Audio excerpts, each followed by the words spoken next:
We start with the horse eating a meal that contains protein, fat, and carbohydrates, including starch and fiber. Chewing is the first stage of digestion, mechanically grinding the food, making it more available for digestion as it progresses through the tract. In the horse, chewing also stimulates the production of saliva, which lubricates the feed as it slides down the esophagus. Notice that the horse does not chew up and down like humans, but chews in a grinding motion. Dental care is vital in horses to help maintain this proper chewing motion. The horse swallows the feed, and the feed bolus flows down the esophagus and into the stomach.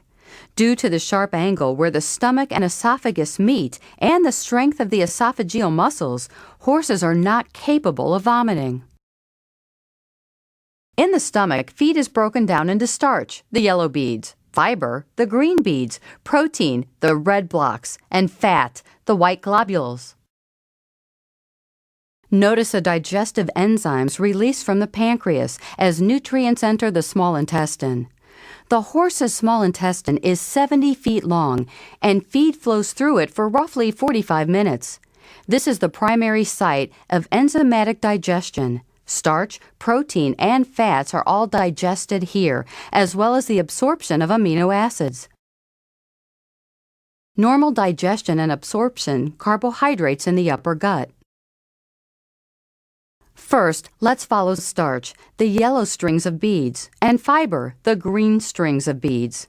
Alpha amylase enzymes from the pancreas enter the small intestine and break starch molecules into disaccharides, which are two glucose molecules bound together. Notice that the fibers flow on intact through the small intestine. There are no enzymes produced in the mammalian digestive system capable of breaking the bonds between the sugar molecules in fibers. As the disaccharides continue flowing through the small intestine, they bind to amylase enzymes in the lining of the intestine. These enzymes catalyze the reactions to break the disaccharides into their simple glucose components. Glucose is then absorbed through the intestinal wall into the vast blood capillary network that surrounds the gastrointestinal tract. In the blood vessels, glucose molecules, the yellow spheres, are transported to body tissues that will utilize them immediately for energy or to store for later use. Insulin is released from the pancreas in response to rising glucose and stimulates the movement of glucose out of the bloodstream into tissues. Insulin binds to receptors on the plasma membrane and allows glucose to move from the blood into tissues where it will be used for energy or other metabolic purposes, such as being stored as glycogen or used in the synthesis and storage of fat.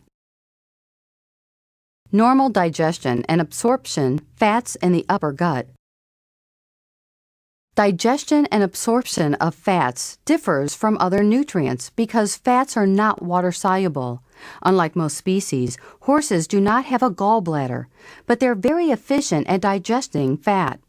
Bile produced in the liver is continuously secreted into the horse's small intestine. Bile salts surround and emulsify the fat, making it available for enzymatic digestion by lipase from the pancreas. The resulting lipid products combine with bile acids and other molecules to form micelles, which then diffuse into the cells of the intestinal lining. The absorbed lipids are then repackaged with cholesterol and proteins into kilomicrons.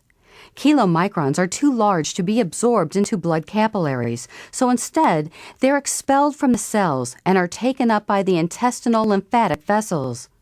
They travel through the lymphatic system and finally reach the bloodstream via the thoracic duct, where the lipids can be used as fuel, incorporated into other compounds, or can be stored as fat.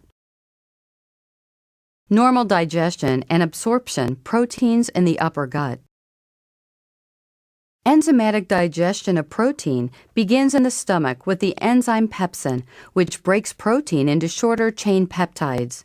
In the small intestine, pepsin, trypsin, and several other enzymes from the pancreas and stomach further break down peptides into the specific amino acid building blocks.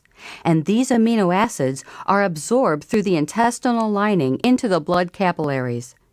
Amino acids are carried through the blood to the tissues, where they are used to build proteins for many functions, including building and repairing tissues, components of enzymes, antibodies, hormones, and blood. Normal digestion and absorption, fiber digestion in the hindgut. The hindgut of the horse is about 25 feet long, but represents about 60% of the volume of the horse's digestive tract.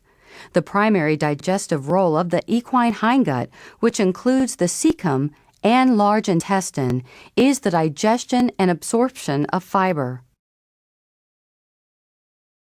The cecum is located at the junction of the small and large intestines and contains billions of microbes, such as bacteria and protozoa.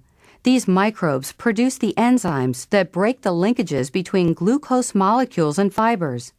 The end products of microbial digestion or fermentation in the hindgut are volatile fatty acids. These volatile fatty acids, or VFAs, are absorbed through the lining of the large intestine and are an important source of calories to meet maintenance energy requirements of the horse. Excess starches and sugars that are not digested in the small intestine are also fermented by microbes in the hindgut. But again, the results are volatile fatty acids, not glucose molecules. The only way to get glucose from fermentation in the hindgut is for one VFA, propionic acid, to be repackaged into glucose in the liver. This process is called gluconeogenesis. Proteins are also digested by microbes in the hindgut, but microbial digestion does not result in absorption of intact amino acids. Microbial protein digestion produces nitrogen and carbon skeletons that may be used by the body or excreted as ammonia. For horses to meet requirements for essential amino acids, they must be supplied by the diet in proteins digested and absorbed in the upper gut. Normal digestion and absorption, completion of digestion. In the large intestine, as muscular contractions move the digestion through, digestion and absorption of nutrients continues, as well as the reabsorption of much of the water from the food mass. The microbes also produce some nutrients, such as B vitamins, some of which may be absorbed from the large intestine.